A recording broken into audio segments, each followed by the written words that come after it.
Good morning again. This is Rav Shlomo First here in Yeshiva Tsama Nafshi in Yerushalyim here at HaKodesh.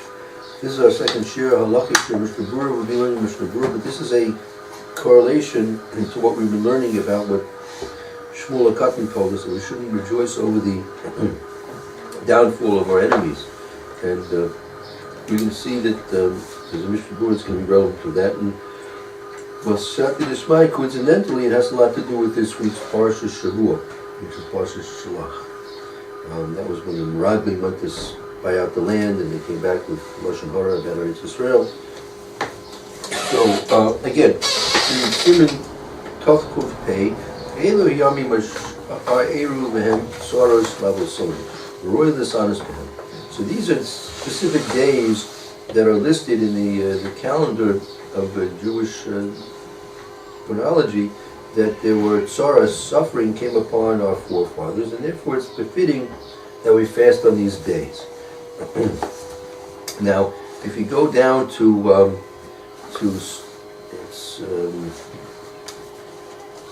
six lines up from the bottom, there's a Sifkat and Zion in this Berura. Shiva Asr Elu, the 7th of Elu. Now the 7th of Elu, Nesu Motzi Debas Ha'aretz. They died, those who spoke bad about the land, about Eretz Yisrael. Right? So we have there Sifkat and Zion and Sifkat and Ches. The Sefer on Shiva Sultanas is spoke Lashon Hara. Excuse me? The Sefer on Shiva Sultanas is spoke Lashon Hara. They came, we know that on the Yud Zayin B'Tamas, that's when they returned from their 40-day spy mission on Eretz Yisrael. And then that came back, and they said their Lashon Hara about Eretz Yisrael on the 17th of Tammuz. Right? So now they didn't die until the 7th of Elul. Right? So take a look at what the Mishna Berura says here. Bar, you like to read first? I thought it happened on Tisha B'Av, but it says it would be a non-conform from that. Well, I thought this happened on Tisha B'Av, but Lashon Hara came to Eretz Yisrael. that's what they did, for sure. And so last Shiva Sultanas. One second. Correct. You're right. Right. They came back on Tisha B'Av. Correct. Very It good. wasn't said the Shiva Sultanas. But that's something else. That's 40 days beforehand. That's 3 weeks beforehand, actually. Okay. Shiva Asr Be'el. That's in the Mishna Berura Sifkat Zion. The Shiva Asr Be'el, Mosul, Mansia, Debas, Oretz, Chamishi, Sishrei, Meisim, Esrim, Ish, Yisrael, Nechbash, Rabbi Akiva. Oh, because that's moving on to Rabbi Akiva now. That was on the 7th of Elul. They died, those who spoke badly about Eretz Yisrael, and then on the 5th of Tishrei, they Mesu Esrim Ish Yisrael. There were 20 Jews that died on that day. What took place on that, something else. And then also Rabbi Akiva was taken into prison. So now let's drop down to the Mishna Berura. On the 5th of Tishrei, he was taken to... Yes.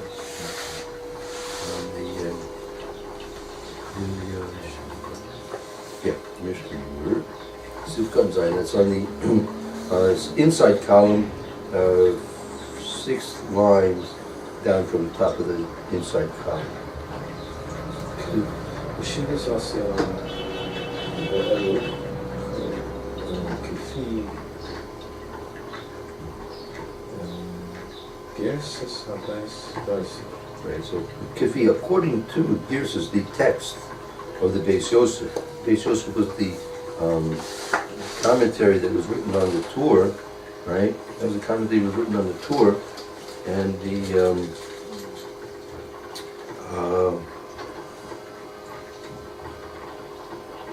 Beis Yosef was also the author of the Shulchan Aruch, right?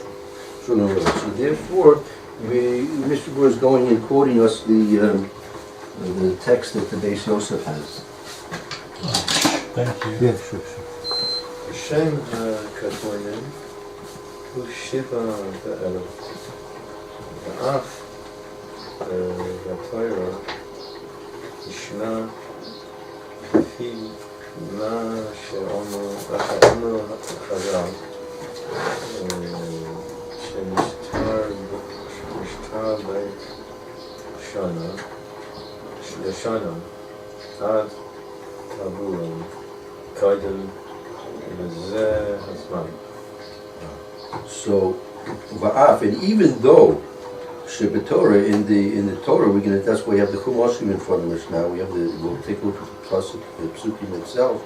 Even though that the Torah itself indicates, according to what Chazal say, Shinis Rabba Yashonim, that their tongues extended ad tiburim until their belly buttons, right? And they kind of stabbed themselves with their own tongues.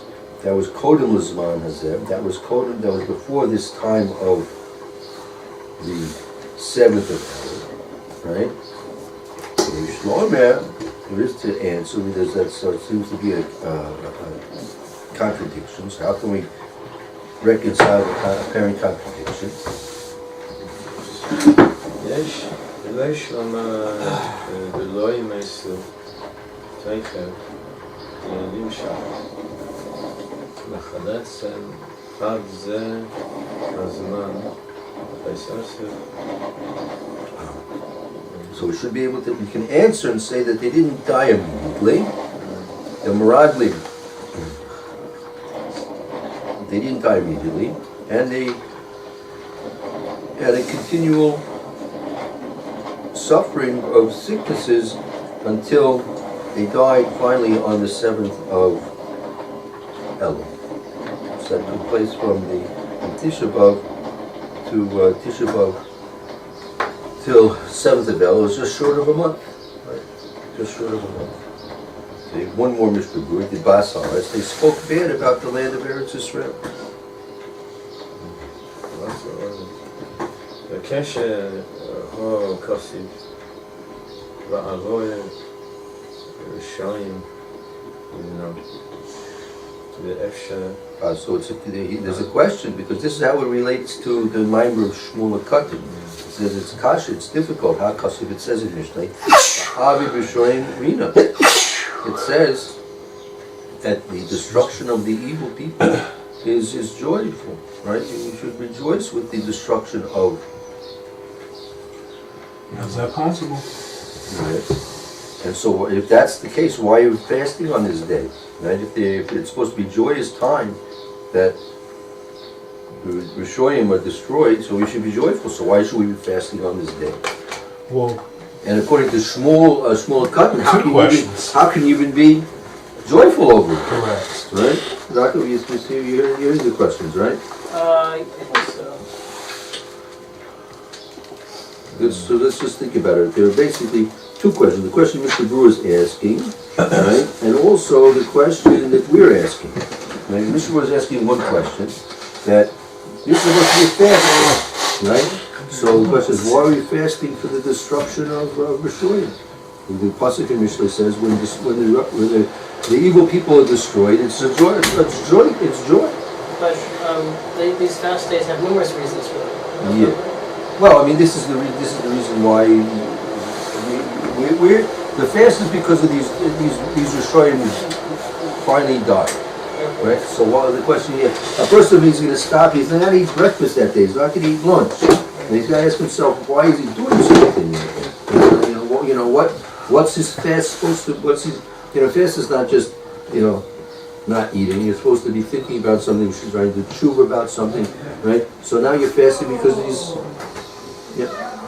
Rabbi Kiva was taken into prison. Rabbi Yishmael, Rabbi Gamaliel, Kenim ben Sagan and Koyanim. So when they die, okay, so I understand. Okay, that's something sorrowful. That's something that we should try and understand what happened to them relates to us, and how we should try and fix it up, right? But now that these Rishoyim are completely destroyed and out of the world, right? So what's the fast all about, right? And that's not only that is you have a pasuk that the Chafetz Chaim is bringing down in Mishlei, that it says when the Rishoyim are killed out and when they're destroyed, it's joyful. It's joyful. It's joy. So you're not going to fast because it's a happy day, right? So is there a distinction between wicked and enemies? That's one way of explaining it, right? Smaller Cotton is talking about oyevecha, right? People who are your enemies. They're not necessarily people who are essentially evil. They may be your enemies for some reason or another. That's one way. And these are Rishoyim, these are evil people. So that may be one way. When we get back full scale, back into Shmuel Cotton, we're going to be making that distinction. That'll be one of the distinctions we'll have to make, correct? And so now, we have the Chafetz Chaim's question based on the pasuk in Mishlei. You should be joyful. So why are we fasting on a joyful day? Right? Let's take a look what the Mishnah says. אפשר בצמה שבו ולא זכו שיקובו תשוב הסם ולכן בסמי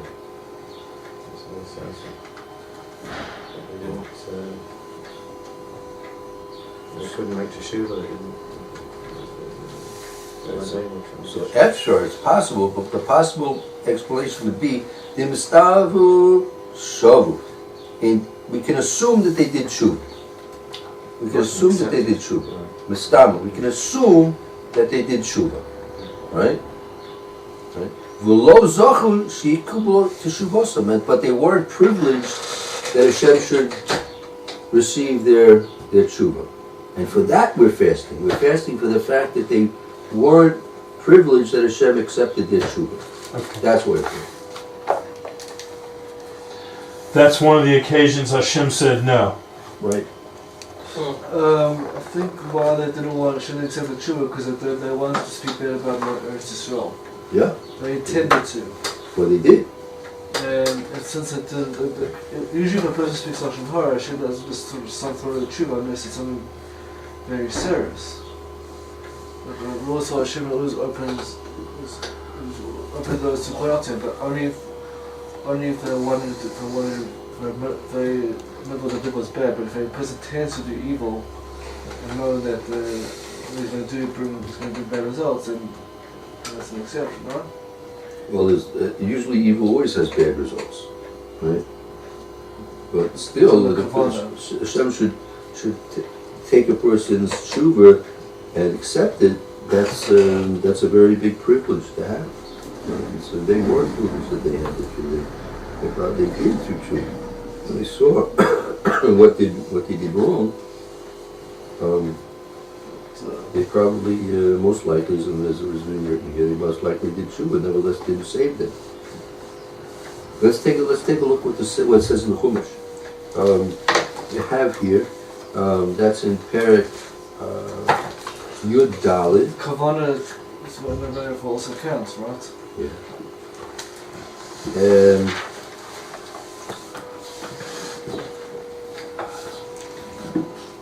Pasuk Lamed Vav, Pasuk 36. You have it there, so you can read it in Hebrew and then you'll read it in English. V'ha'a nashim asher shalach Moshe lasur es haaretz v'yashuvu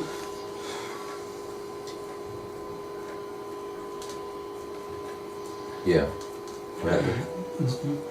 vayluno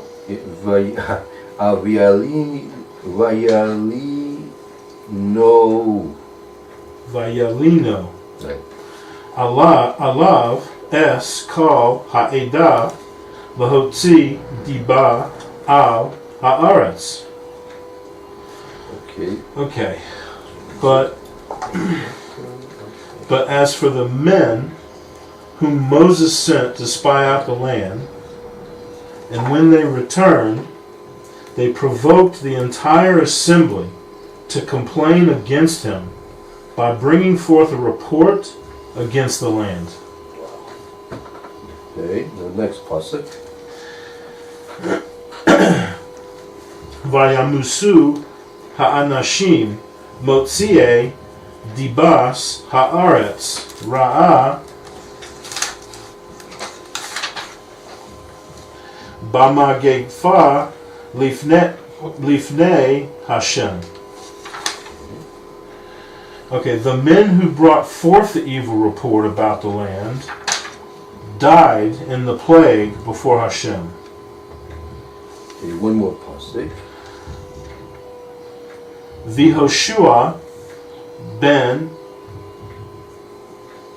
Nun v'Chalev ben Yefuneh Chayu min ha'anashim hahem ha'holchim l'sur es ha'aretz. But Joshua son of Nun and Caleb son of Jephunneh lived from among those men who were going to spy out the land. Okay, very good. Now let's go to the Rashis. Okay. You have the Rashis there again. Pasuk Lamed Vav 36. V'yeshuvu le'ilinu Allah. They came back and they had them complain. Right. When they returned, they provoked the entire assembly to complain against them. Uchsheshavu mitur haaretz. And when they returned from spying out the land, hirimu alav es kol ha'edah. They instigated, harsh word, they instigated the entire assembly against him. Bahotza'as diba, by bringing forth an evil report. Osam anashim, now those men v'yamusu, they died. Kol hotza'as diba, every use of the expression, quote, bring forth a report, lashon chinuch devarim, connotes training by speech. Connotes training in speech. Shemalchichim l'shonam la'adam, for they teach their tongue to be directed at a person. This is lekach, like lashon to take. Lekach. Yeah, like they take they're directing, right? L'daber bo, by speaking of him. Okay. Kamo dovev shefsei yeshenim. The word diba is like dovev, and quote, he makes the lips of those who slumber speak. V'yeshna l'tova v'yeshna v'ra'ah. There can be diba for good, and there can be diba for bad. L'chach ne'emar kan motziei dibas ha'aretz ra'ah. This is why, quote, who brought forth the evil report about the land.